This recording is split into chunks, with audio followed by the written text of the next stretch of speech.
And then there were 14. What's going on, everybody? Welcome back to the Birds Blast with Kyle Quinn here on the It's a Wrap Sports Network, and also your boy Matty B on the call. We have made it through another regular season.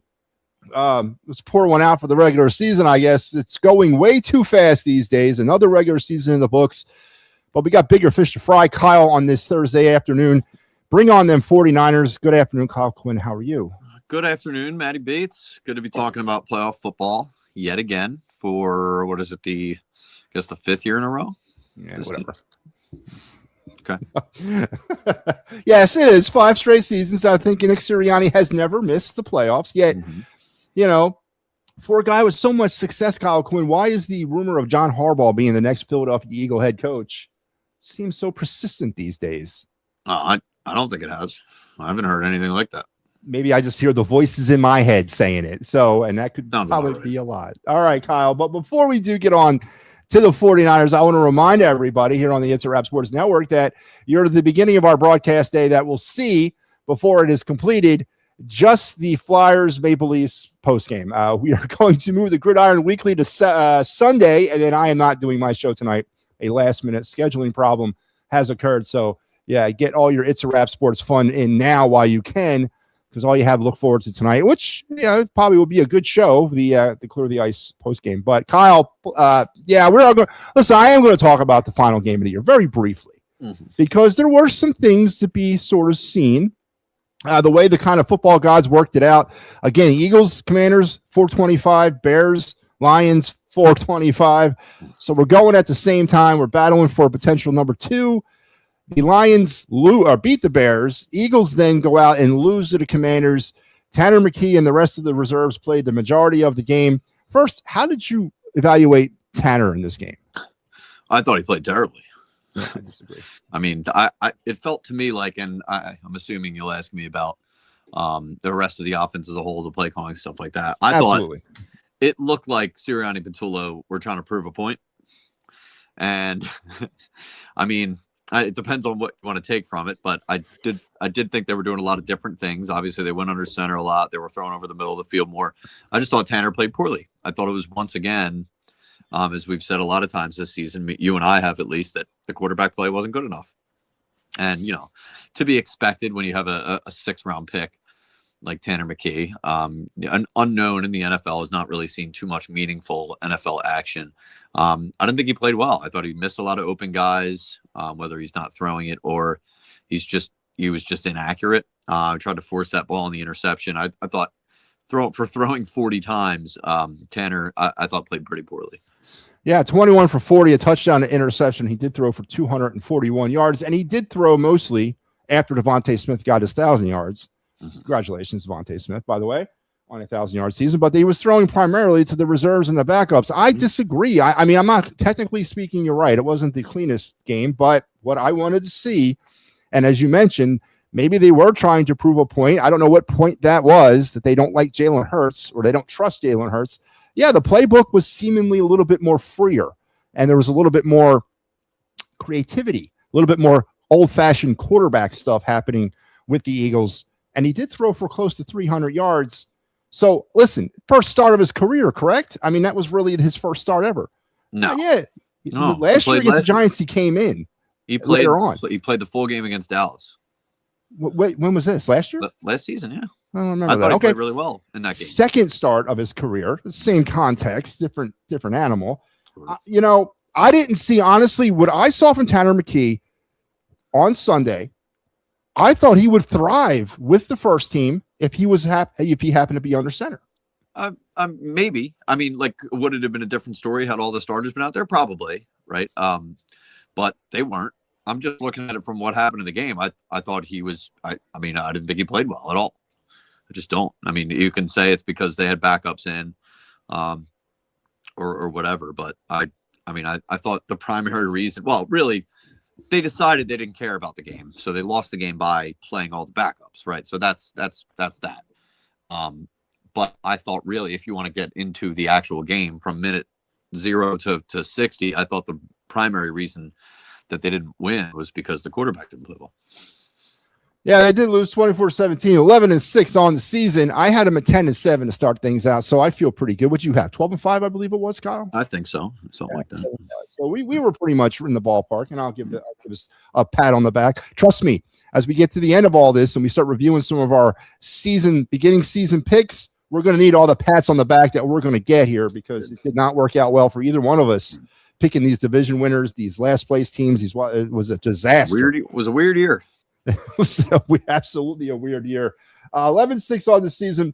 Now, the rest first, Russ. Final time, I think we'll bring this up this year. The way it worked out, the Eagles could have positioned themselves as the number 2 seed. It didn't work out that way. Are you still? I mean, again, we talked about it last week. It was pretty much the consensus being that rest was the way. Yeah. Do you still feel that way? Yeah. I mean, of course. Like I knew going in that was a possibility when I was pushing for them the rest of starters. Like that was with the backdrop of knowing that there was a reality, there was a world we were living in where we're sitting there Monday or after the game Sunday, like, wow, crap, we could have had the 2 seed. I mean, we knew the Bears could lose. We knew the Lions were going to play them tough, and then we knew that we could lose too. So I knew that going in, and I'm still very comfortable with the decision. It actually worked out. I think the bracket works out great. I mean, if you want to consider that their path now is home game against the Niners, probably. I mean, most likely, we'll see. I mean, the Packers are favored, but then you think you might be going to Chicago. I'm not overly afraid of playing in Chicago, and then you either get Seattle with Sam Darnold in Seattle or the Rams at home, right? So the way the bracket worked out, I think it works out great because now you have Seattle and the Rams beating each other up before we would ever have, if we get that far, before we would have to play them. So I think the way it shook out ended up being perfectly fun. Listen, if Sam Darnold pilots the Seattle Seahawks to the NFC Championship game, we're going to have our hands full. If they're still standing at the end of all this and he's won 2 playoff games, we're going to have our hands, or I guess it'd be 1. We're going to have our hands full. I'm telling you, I just really believe that. Now, again, I'm not putting all my money on Sam Darnold in any way, but I still feel going to Seattle, that place is a house of horrors. The Eagles defense, Seattle's defense, they match up pretty well, but we're getting way ahead of ourselves. Yep. Let's focus in on the 49ers. But before we do that, let's go over some bird stat packs for the season. That's it. Regular season in the books. We're going to talk some numbers for the game. For this game, the Eagles were 2 for 3 in the red zone, finished 31 for 44, tops in the NFL at 70.4% effective in the red zone. Number 1 in 2025 in the NFL. Kyle, it's funny because as we saw this team kind of go week by week, it didn't seem like they were really executing well in the red zone, but they ended up being the top team in this league. Yeah, I mean, and that's probably the thing they did the best this season, and I think a big part of that was the way they were able to get Dallas Goedert involved because it wasn't a big tush push here. Yeah. And Goddard ended up having the best season of his career as an Eagle, at least like touchdown wise. So big props to Dallas Goedert and the way Patullo was able to use him in the red zone this season. Yeah, and especially in a contract year, I'm sure he's really happy about that. Yeah. Jose Perez chimes in and says, Bo Bichette and the Phillies will meet on Monday. Okay. No, wrong show. Oh, man, that's all right. Hey, hopefully that's not the only thing we're talking about on Monday. Hopefully we're talking about 2 positive things on Monday. Bo Bichette of Philly. That means JT Realmuto's long gone, and that might mean he is long gone if they're actually scheduling a meeting to talk to Bo. Now I'm way off. Okay, back on task. But first half points, the Eagles did put up 7 in this game. Finished the season with 211 first half points for a 12.4 average.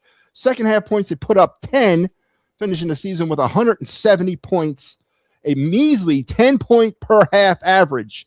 Kyle, I know we're getting into the playoffs, and I know we've done 5-6 years of this shit, and you be back and forth. You're not it's all out of context. You got to take every game. Some points come easier, some points are not necessary, blah, blah, blah. But Kyle, I don't know if we can really gloss over 10-point average in the second half of football as you're preparing to get into the playoffs. That number scares the hell out of me. Well, I'm not glossing over it. I guess that the second half part is what I would gloss over. They've not been a good offense this year. I mean, we know this. We don't need first half, second half numbers to tell us that they just haven't been a good offense. They've been an inconsistent offense. Hell, they went 2 entire halves, 2 second halves this season where they didn't complete a single pass. So, Absolutely. Of course, they're going to be bad. Yeah, they did. Penalties on the game, 9 penalties for 123 yards, mainly the second, third string, fourth string guys. Still, they're continuing a trend that I think echoes more about the coaching than anything else. Kyle, 117 penalties for 7 average a game, and they've gone over the 1,000-yard mark, 1,073 penalty yards for about 58 penalty yards a game. Second time in Eagle history that they've gone over the 1,000-yard threshold on penalties. This, Kyle, could be the end of the playoffs if they cannot figure this out. Now, yes, heading into the Commander game, the last 3 games prior, it was better. But, Kyle, this is something that I know you're looking at. I know a lot of other people are looking at. I don't think it's being talked about enough, but this has been an Achilles heel for this team all year. Everything's worth looking at when you're talking about going into a postseason field here where one play, 1 point can decide your entire season. So, penalties matter. It all matters. And you just hope that the trend of it sort of going downwards at the end of the season with the starters in is they continue to trend that way. They did force 2 turnovers, finished the season with 26 turnovers last year when they finished the season, which was a spike from like week 9 on. They really turned it on. And they had like 5 turnovers going into that game last year. This year, it's been a pretty consistent, hasn't been overwhelming, but it's been consistent. And I don't need overwhelming. I just need them to force the damn turnovers. Yep. They finish over 1 turnover forced a game, which is positive. And then a bigger positive number, only 1 turnover committed, and they still come out with only 15 turnovers on the year, less than 1 a game. Those 2 numbers definitely got to make you feel good going into the playoffs.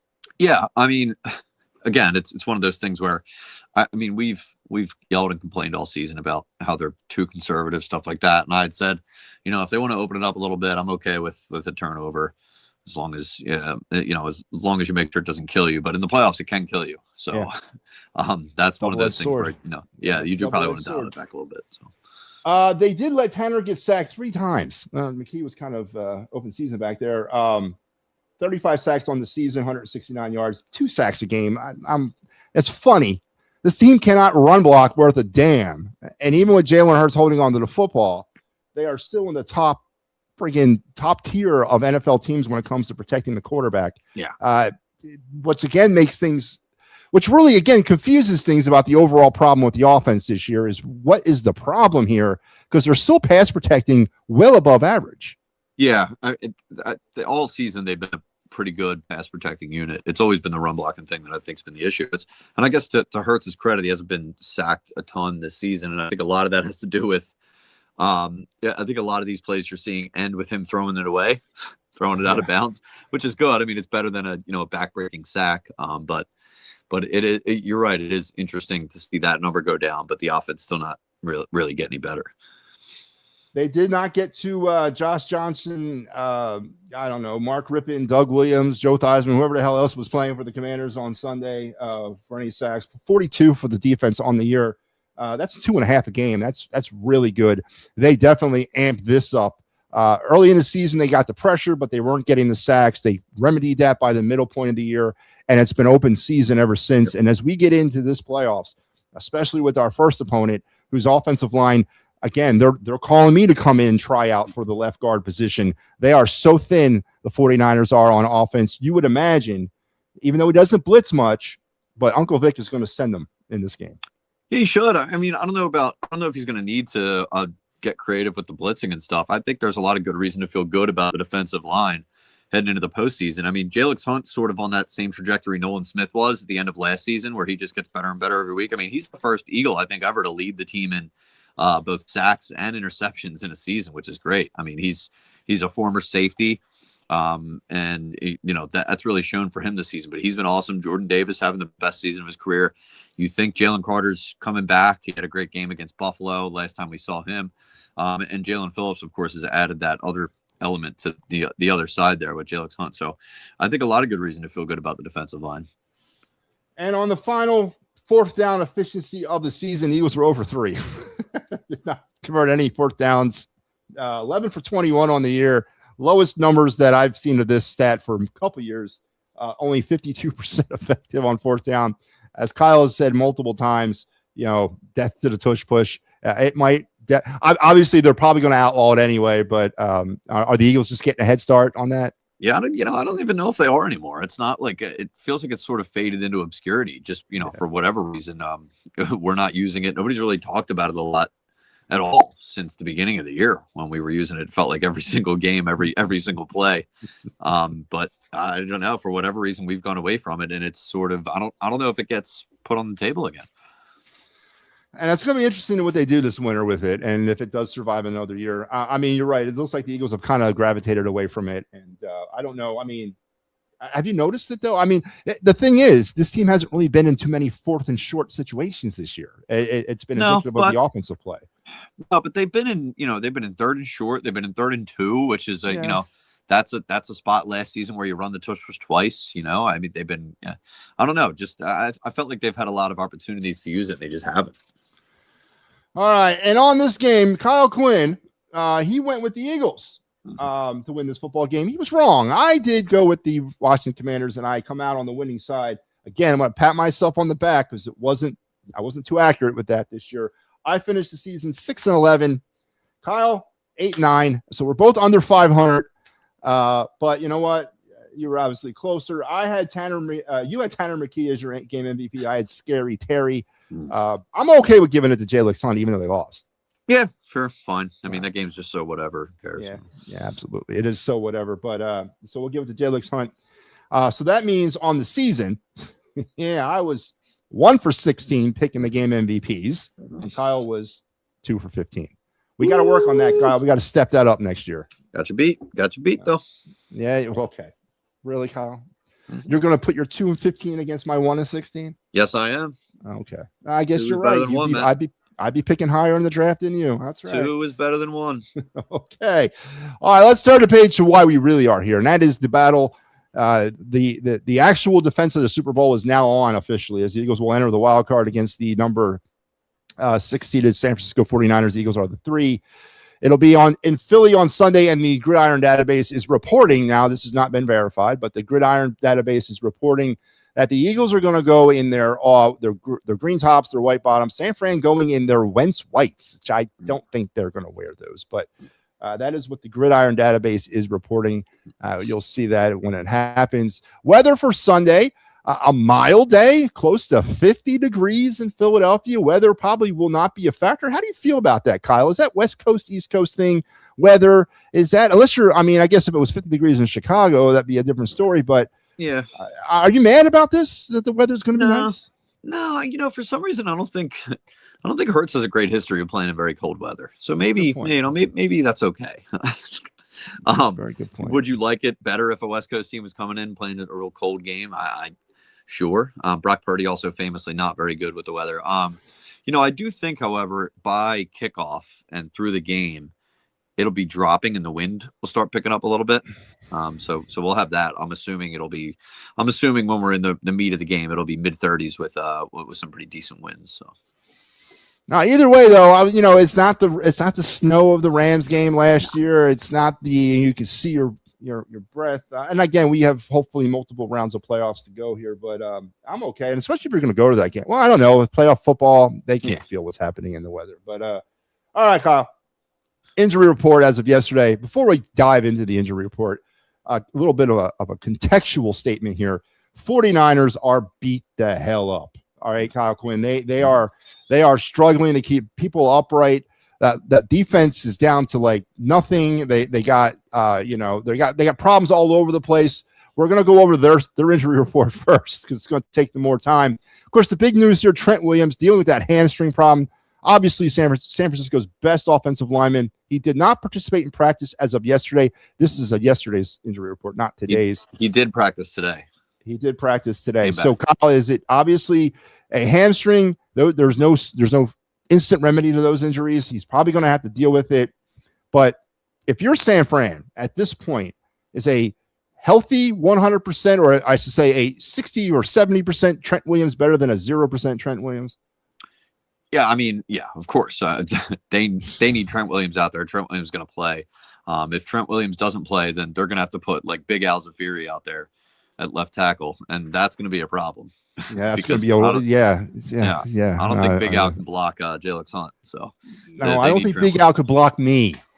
No, I don't know. I don't know about that. Ricky Pearsall, the wide receiver, also did not participate. Again, as of yesterday, if you have any updates, Kyle, please share them. Dealing with that knee ankle problem. D. Winters, the linebacker, again, another problem area for this team when it comes to keeping healthy linebackers, did not participate because of an ankle problem. The tight end, George Kittle, limited due to an ankle problem. It just goes on and on and on here with limited hamstrings. Full. I mean, they are dinged up. They are banged up, Kyle. For the Eagles, obviously Trent Williams is the big one, but for the Eagles, Grant Calcaterra with a knee problem did not participate. Brett Toth, concussed, did not participate. Lane Johnson, back on the practice field as of yesterday. There's conflicting reports here about whether or not it's more of a mental situation with him or a combination of the mental, physical stuff. But, you would have to imagine, though, if he can go, he's going to go. Yeah, and I think he will. He was practicing again today. I don't know if he was limited or full, but that whole thing with him was weird because when he got injured, they didn't put him on the IR, and he was supposed to be, 4 to 6 weeks. It's been 8 weeks. They never put him on the IR. There was reports he was going to be ready for the Bills game. He wasn't. And then, of course, nobody played in the Commanders game. And, now all of a sudden we're 2 weeks beyond that. So you'd like to think that he's going to play in this game. I think if he's ready, like you said, he's going to go.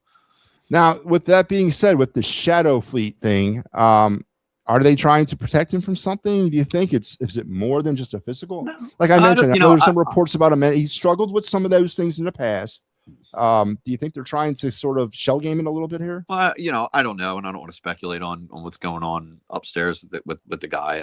But right. I don't know. I couldn't tell you what the exact reason is why it's sort of been weird and everyone's sort of been in the dark about it. But back on the practice field 2 days in a row feels like a good sign for me.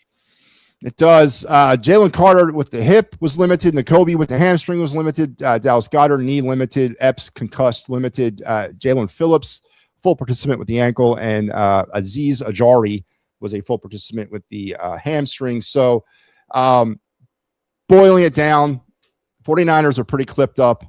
The Eagles are fairly healthy. Yeah. But they're dealing with their share of bumps and bruises. I would have to say that the injury situation does favor the Eagles heading into this game. Oh, big time. I mean, if this holds, Eagles probably have, I think, 21 of 22 starters from the beginning of the season playing, barring Andrew Makuba, who's been out for a while now. So, way, way healthier than the 49ers. All right, Kyle, with all that being said, I wanted you to give me your summary. First, I want to hear a summary of what you think we're going to see on Lincoln Financial Field on Sunday. Then we'll get into the matchups and the keys to victory. So, take it away. All right. So, man, I'll save the full prediction for the end there. I got a doozy for you. But I think we're going to see, probably more of the same annoying, struggling offense with a little dash of some more Jalen Hurts design runs. I do think that's the one that'll ace up their sleeve that they've been withholding for a while this season. And now's the time to unleash that. I do like that. I do think the Eagles will be able to run the ball better, given that Saquon maybe tanked because of the Niners situation back there. And the Niners are just, bad defensively. So I think we're going to be able to do that. I'm not saying this is going to be a 30-point show, but I do think the Eagles are going to be able to do just enough on offense. And the Niners, I think we saw what the Niners offense looks like against a real defense in Seattle last week. I think we're going to see a little bit of a copy of that in Philly on Sunday too. So overall, I'm feeling pretty damn good. Are you prescribing to the shadow playbook that allegedly a lot of fans think that's the Eagles are keeping under lock and key to unleash it in the playoffs? No. I don't think they were playing possum or anything like that. But I do think that there was a concerted effort to not run Hurts as much for whatever reason during the regular season. And I think it was because of this exact situation is that now they're in winner go homes every single week. And I think I would like to think that we're going to see a lot more of that. Concerted effort really isn't the word. Last year, the Eagles averaged 3.6 designed run plays a game for Hurts. The year before that, it was 3.8. This year, Kyle, 1.1 design runs per game for Jalen Hurts. Yeah, concerted is not even covering that. That's an off the cliff thing, and I think there's something to that. Well, no, but I think that's where I'm going with it. Is there was clearly something where, for whatever reason, they had agreed, whether it was Hurts, whether it was the coaches, whether it was all of them, that they were going to dial it back a little bit during the regular season, and they have. and you just hope that that was the reason, and then we'll be able to see a lot more of that in the postseason. So heading into this game, I have a similar sort of image. I do see the same thing, and I see it a little bit more. I think honestly, because we're going to get into the defense versus the offense, just conceding the fact that the offense ain't going to be any good. Let's ride the defense to a Super Bowl.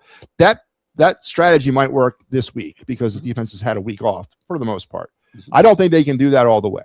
I think they're going to have to get an offense situation at some point. But for as far as this week goes, if you can stop the one-headed monster, which is it's all about Christian McCaffrey. If you can eliminate Christian McCaffrey, you probably got about a 75% chance of winning this football game. Yeah, I agree. Now, offensively, listen, Kyle, I agree with you. Am I asking for 35 points? No, but I'm also asking to goddamn complete a pass in the second half. Yeah, I mean, we got to find a happy medium between scoring 35 points and no completions in a half of football. And if they can't, I don't care. It could be the 85 Bears, the 00 Ravens. It could be the 15 Broncos. I don't care what defense you're running out there.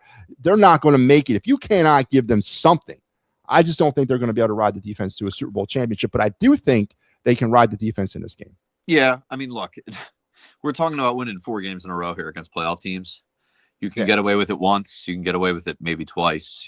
Maybe even by a miracle 3 times. One of these games, they're going to have to do something on offense. It sort of reminds me of the Chiefs last season in their run, and they didn't have a very good offense at all. But when they played Buffalo, they put up 32, and that was the one game that that they needed that to get to the Super Bowl. There might be a game where Eagles might need to get up there a little bit. And it's probably going to happen one of these games coming up. Mevin F chimes in with he loves the Sirianni versus Vic play calling matchup, or not Sirianni, Shanahan. I'm sorry. I don't know what I was thinking there.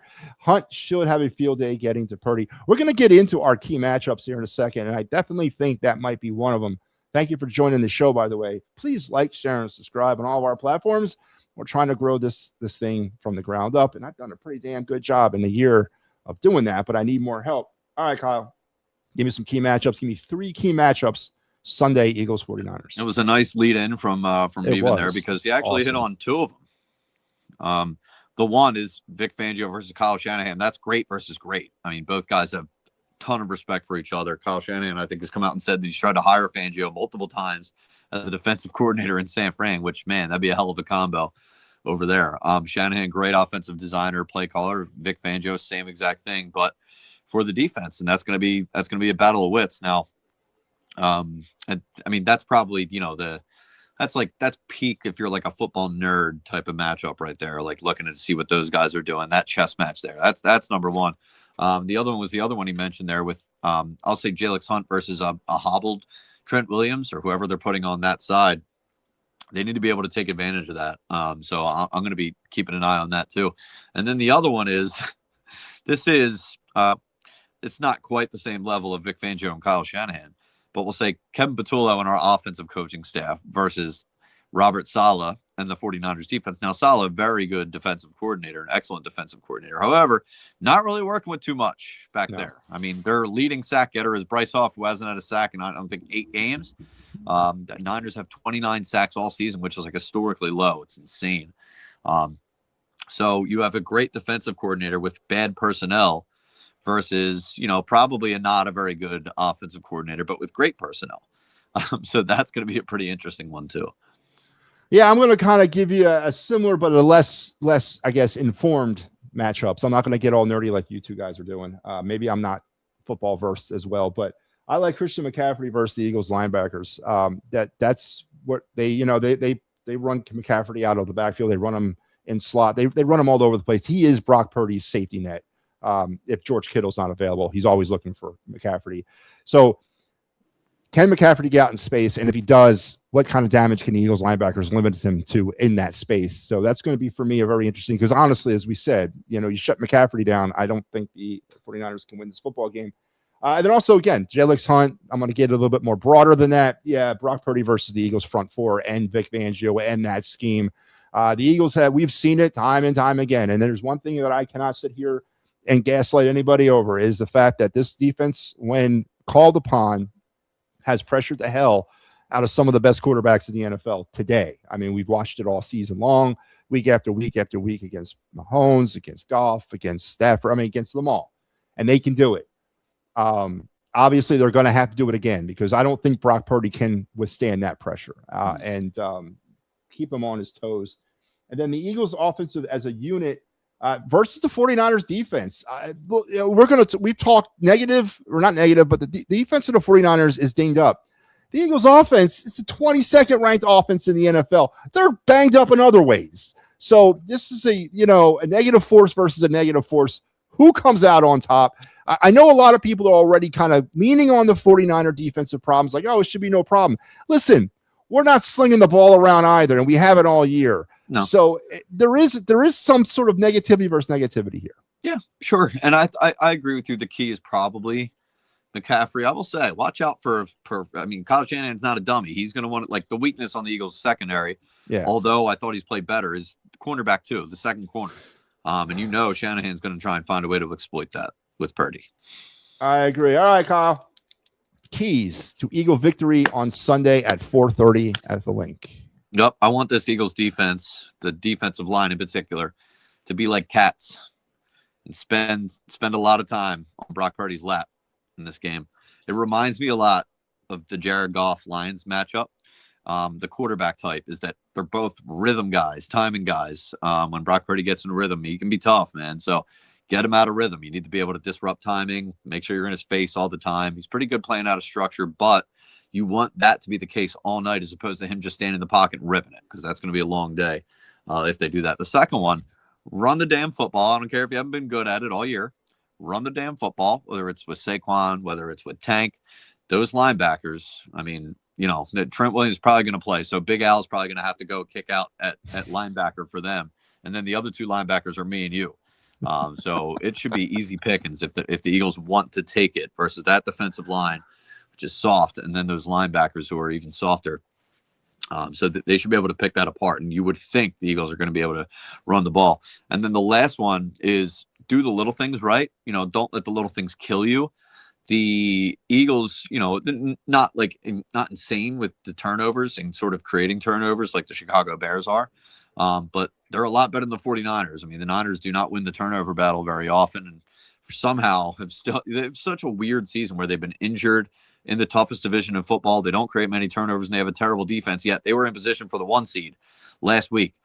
So really weird season by the 49ers, but they don't do that well, the turnover battle thing. Now, flip side, Eagles penalize a lot. Niners don't have too many penalties, right? So their Eagles need to be on the plus side of both of those things. They need to not get overly penalized, and they need to win the turnover battle.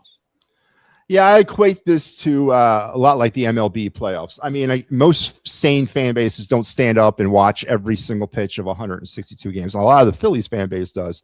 But I guarantee you, even the most casual fan base is tuned into every pitch of the playoffs in baseball. Same thing in football. Every snap is going to be contested. Every snap is important. Every snap is the game, essentially. And it's those little things, like you said.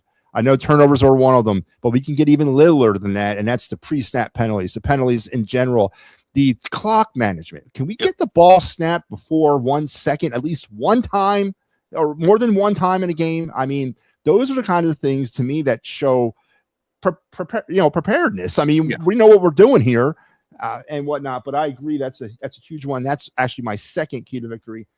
My third one, again, same as yours, you got to pressure Purdy. I feel a lot better about myself, win, lose, or draw, if we did not let Brock Purdy win this football game. Christian McCaffrey does it, so be it. Whatever. But I can't have Brock Purdy be the one, so you're going to have to get in his face. I'm going to take my chances on McCaffrey and Kittle, and I'm going to take my chances on just all out slaughter on Brock Purdy. So, and then, as you mentioned, flip the script a little bit, man. Again, I'm not also talking about a shadow playbook, but come on. Come on. If you could, we know you can run the football. We've seen you do it. Jalen Hurts has the ability to get out in space himself to run, or to run and throw, RPO. It's okay to do that. It's okay. Get them fans. Listen, if you can get those fans into this game early, will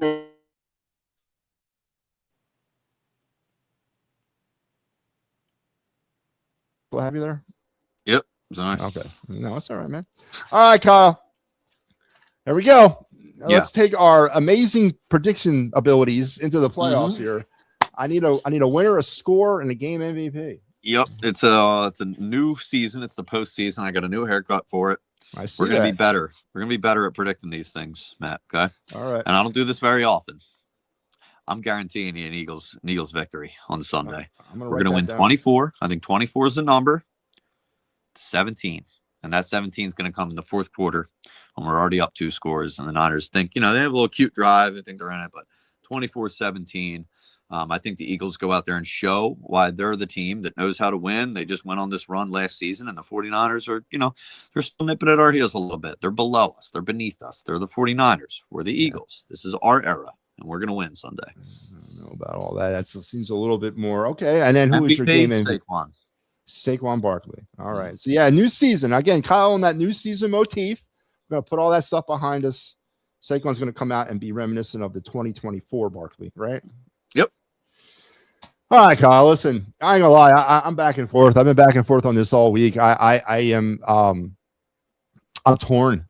I'm actually letting my mind do this work for me, and it's not good. It's hurting me. But I'm gonna go, and I'm also gonna go ahead and go with the Eagles based on the fact that I don't think we're going to see it that much different from this offense this week. But I also don't think we're going to see that much different from the Eagles defense, which means they're going to carry them to a victory here. But buyer beware. They got to figure this offense out as we get deeper into the playoffs. So I'm going to go with the Eagles, and I got them 28-24 winning this football game. So I think there's some points scored in this game, mainly from the specialty or from the defense. I think we got a pick 6 in this thing. I think the defense creates at least 3 turnovers in this game, and I think that seals the victory for us. So I was going to say 28 is good, but then you added the pick 6 from the defense, so it's really 21.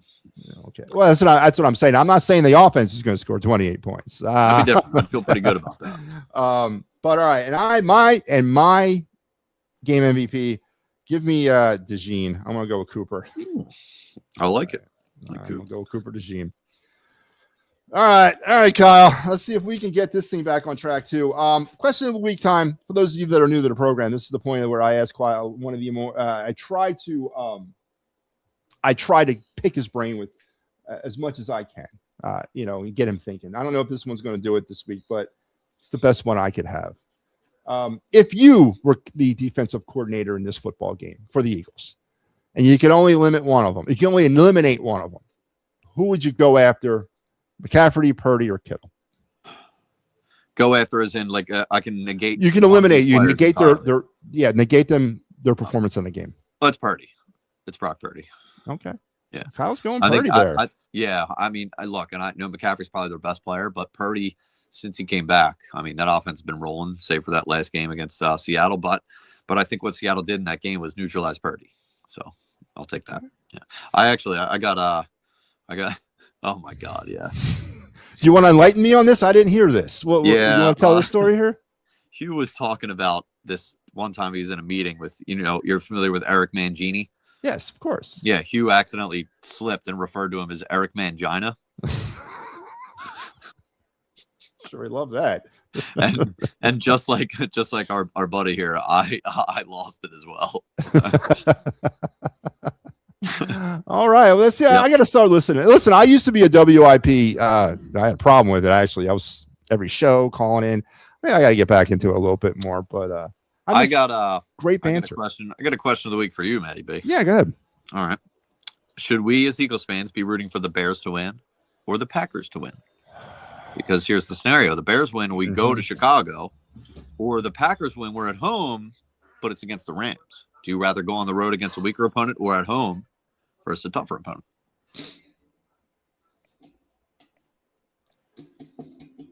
I have no faith or confidence. Listen, I trust Stafford more than I trust Caleb Williams, but Johnson, I trust him more than I trust McVay. I think we're due. I think the Rams are due against us. I honestly do. They've been nipping at the heels. Eagles haven't been blowing the Rams out. The Rams have been squeaking by the Rams lately, and I think that check is about to come due. So give me the Bears on the road. I agree. I'm with you. I want to go to Chicago. Yeah, give me the Bears on the road. But all right, Kyle, listen. little programming note to those of you tuned in right here. This program will continue as long as the Eagles win. So if the Eagles win on Sunday, we'll be back next Thursday. If they do not win on Sunday, we will return on the Thursday after the Super Bowl, wrap up the season, give our little, kind of postscript, maybe talk a little bit about 2026, and then we'll be done. So just remember, as long as the Eagles win, we're coming back week to week. But before I do let you go, Kyle, here it is. Are you interested in talking about this at all? The 2026 Eagles schedule? Why not? Why not? So what do you? We got the 9 home games. We got interesting. The Rams are coming here. Seattle's coming here. Battle of Pennsylvania's on next year. We got the AFC South. Go on the road to San Fran. Out in the desert against Arizona. To Soldier Field, and in Tennessee and Jacksonville. What do you think about this, Kyle? Just initial look at it, like that's another really tough schedule. Yeah, but not too many breaks. I mean, Tennessee and Arizona are down. We'll see what happens with Tennessee, where they have the number 1 pick quarterback. See what they do at coach. Arizona's going to get a new coach, but I don't think they're going to be any good next year. We'll see about the Titans. Washington probably due for a bounce back, just with Jaden Daniels. We'll see what they do. Some more weird stuff going on with them. I don't know what the hell Adam Peters is doing, getting rid of Cliff Kingsbury when the quarterbacks was pounding the table for him. That's a weird one. Dallas, always finds a way to win a certain amount of games and scare everybody. And then look, the Giants, man, I know they're always a joke, but if they get Harbaugh or they get Stefanski, you have Jackson Dart, you have Malik Neighbors coming back, you got Abdul Carter is probably going to have a better year. The defense should be better, and they have the number 5 overall pick. That one could be tough, man. And then everyone else is, we're looking at playoff teams, barring, minus the Colts, who started off the season hot, and their season got derailed by a major injury at quarterback. So that again, I mean, it's a first place schedule, but just initial look at it is that's going to be another tough one.